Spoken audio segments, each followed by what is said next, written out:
Good morning students. Our today's chapter is structure of atom और उसमें हम सब एटॉमिक पार्टिकल्स को डिस्कस करेंगे। सब एटॉमिक पार्टिकल्स जो होते हैं दे आर चार्ज पार्टिकल्स।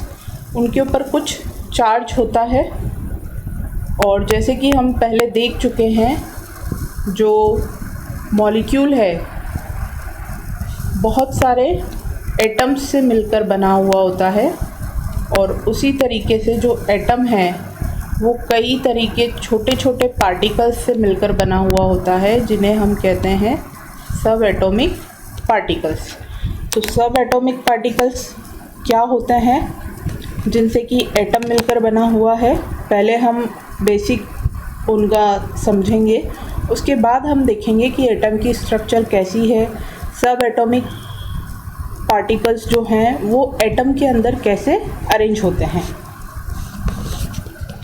कभी कभी घरों में हम एक्सपीरियंस करते हैं कि जब हम ड्राई हेयर्स को कॉम्ब कर रहे हैं, हेयर्स को जब कॉम्ब करते हैं तो वो जो कॉम्ब है उसके ऊपर एकदम से स्टिकी हो जाते हैं, या ज़्यादातर ठंड के मौसम में जो हमारे ब्लैंकेट्स वगैरह है उसमें हमें अचानक से एक करंट फ्लो वाली फीलिंग आती है। ऐसा क्यों होता है? ऐसा इसलिए क्योंकि जो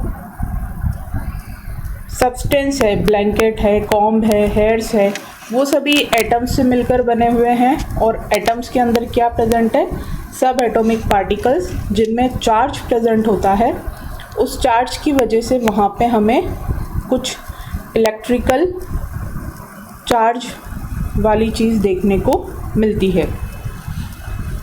तो सबसे पहले जो फर्स्ट सब एटॉमिक पार्टिकल्स है जे थॉमसन ने डिस्कवर किया, जिसको नाम दिया गया इलेक्ट्रॉन। उससे भी पहले ई गोल्डस्टीन साइंटिस्ट ने कुछ रेस की खोज की जिनके ऊपर उन्होंने देखा कि चार्ज कैसा है, पॉजिटिव चार्ज, और इन्हें ही आगे जाकर क्या नाम दिया गया? प्रोटॉन। इलेक्ट्रॉन को हम डिनोट करते हैं ई से एंड प्रोटॉन को पी से। और इसी के साथ एक और पार्टिकल हमारे पास है, दैट इज़ न्यूट्रॉन।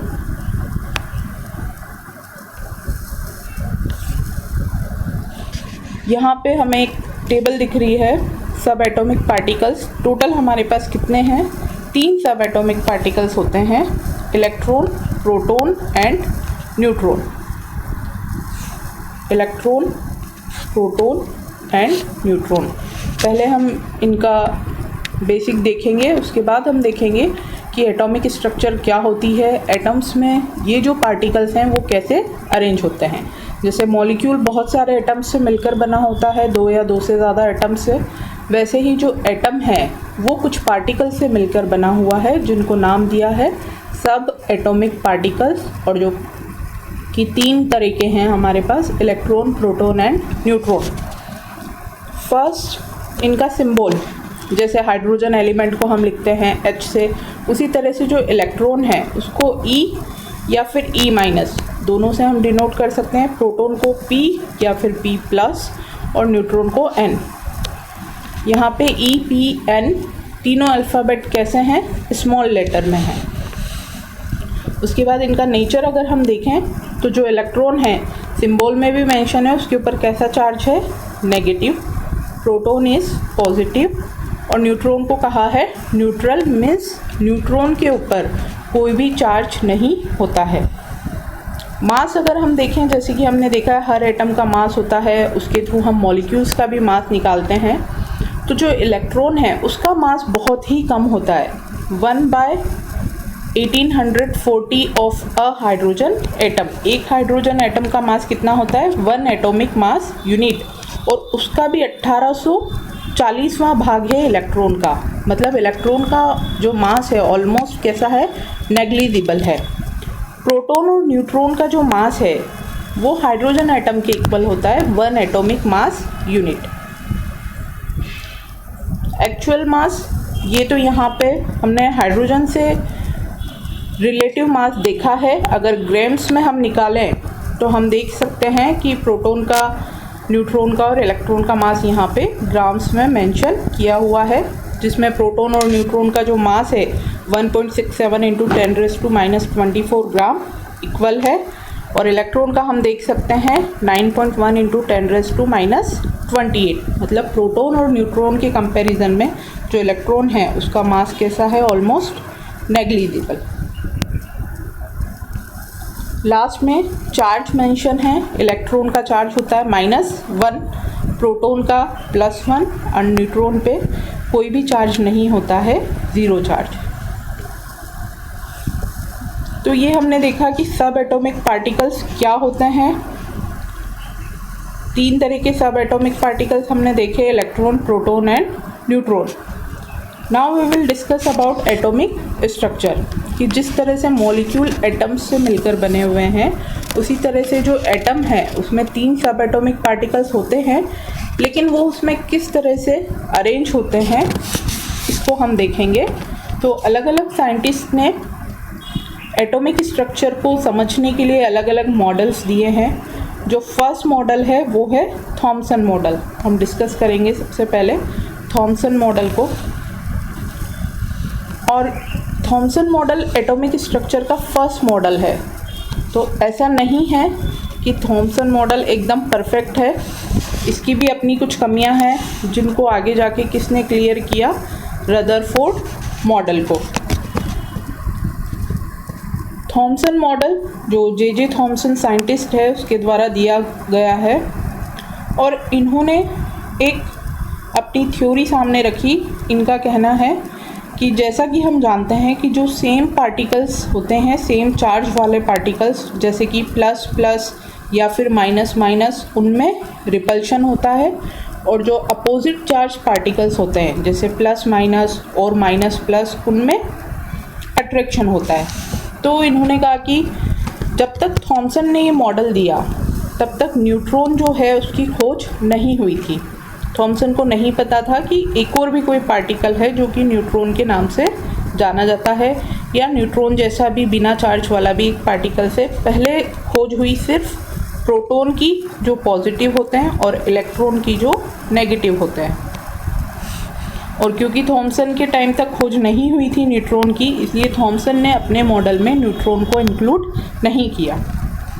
तो थॉमसन का कहना था कि जो एटम है वो सर्कुलर शेप का होता है, और पूरा पॉजिटिव जो चार्ज है, जो प्रोटॉन्स हैं, वो पूरे सर्किल में स्प्रेड होते हैं, और इलेक्ट्रॉन उसमें कहीं कहीं पे प्रेजेंट होते हैं नेगेटिव चार्ज के साथ, जैसा कि हमें डायग्राम में दिख रहा है।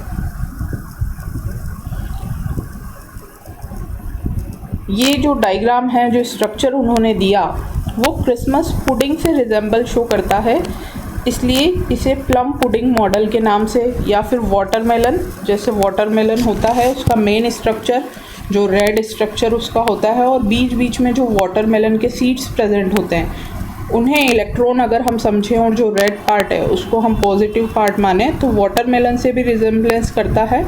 इसलिए थॉमसन के मॉडल को वाटरमेलन मॉडल या फिर पुडिंग मॉडल के नाम से भी जाना जाता है। यहाँ पे थॉमसन की जो मेन पॉइंट्स हैं हमें दिख रहे हैं। उन्होंने कहा atom consist of a positive charge sphere and the electrons are embedded in it. जैसा कि हमने कहा पॉजिटिव स्फीयर है और उसके अंदर कहीं कहीं पे नेगेटिव इलेक्ट्रॉन्स प्रेजेंट है।